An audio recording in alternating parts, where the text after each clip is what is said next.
तृणमूल कांग्रेस नेता Derek O'Brien ने सोमवार को आदर्श आचार संहिता के कथित उल्लंघन के लिए प्रधानमंत्री नरेंद्र मोदी के खिलाफ भारतीय चुनाव आयोग में शिकायत दर्ज करा दी है। ये शिकायत भारत सरकार की तरफ से पीएम नरेंद्र मोदी के विकसित भारत संकल्प यात्रा से जुड़े एक मैसेज को लेकर की गई है।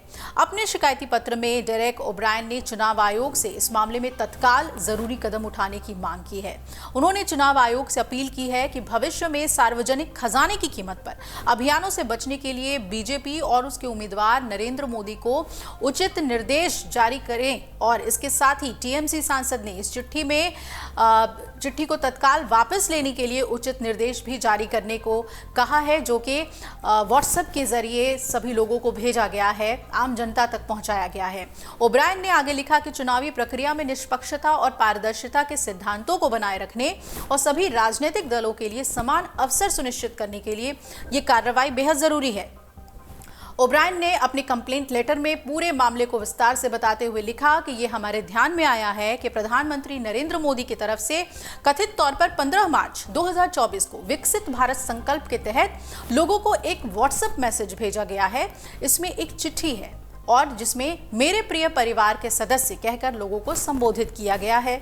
इसमें उन्होंने पिछले दशक में बीजेपी के नेतृत्व वाले केंद्र सरकार की ओर से शुरू किए गए विभिन्न कार्यक्रमों योजनाओं के बारे में बताया है। अब उन्होंने आगे लिखा, चौंकाने वाली बात यह है कि मोदी के इस लेटर के साथ ही एक मैसेज भी दिया गया है जो इस प्रकार है। यह पत्र माननीय प्रधानमंत्री नरेंद्र मोदी जी के नेतृत्व में भारत सरकार की ओर से भेजा गया है। पिछले 10 सालों में भारत के 140 करोड़ से ज्यादा नागरिक भारत सरकार की अलग अलग योजनाओं में सीधे तौर पर लाभान्वित हुए हैं और भविष्य में भी लाभान्वित होते रहेंगे। इस मैसेज से ये साफ होता है कि भारत सरकार पीएम मोदी की ओर से संदेश भेज रही है। इसलिए ये साफ है कि पीएम मोदी और बीजेपी केंद्र सरकार के राजस्व यानी रेवेन्यू का उपयोग बीजेपी के कार्यक्रमों योजनाओं पर चर्चा करने के लिए मतदाताओं तक पहुंचाने के लिए कर रही है। ये पत्र सीधे तौर पर आदर्श आचार संहिता लागू होने के बाद भी लोगों को भेजा गया है, जो कि उल्लंघन है।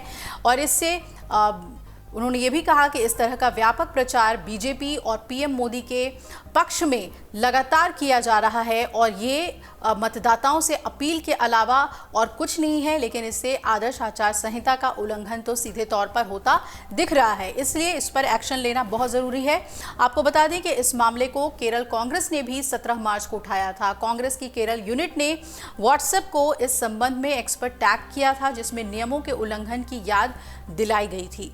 तो अब देखना है कि क्या चुनाव आयोग इस लिखित कंप्लेंट के बाद एक्शन लेता है और पीएम के उस चिट्ठी को लेकर क्या बातें कही जाती है, क्या इसे विड्रॉ किया जाता है, हटाने की बात कही जाती है। अगर आप ये वीडियो YouTube पर देख रहे हैं तो हमारे चैनल को सब्सक्राइब करें और बेल आइकन को दबाना ना भूलें। अगर आप Facebook पर ये वीडियो देख रहे हैं तो हमारे पेज को लाइक करें।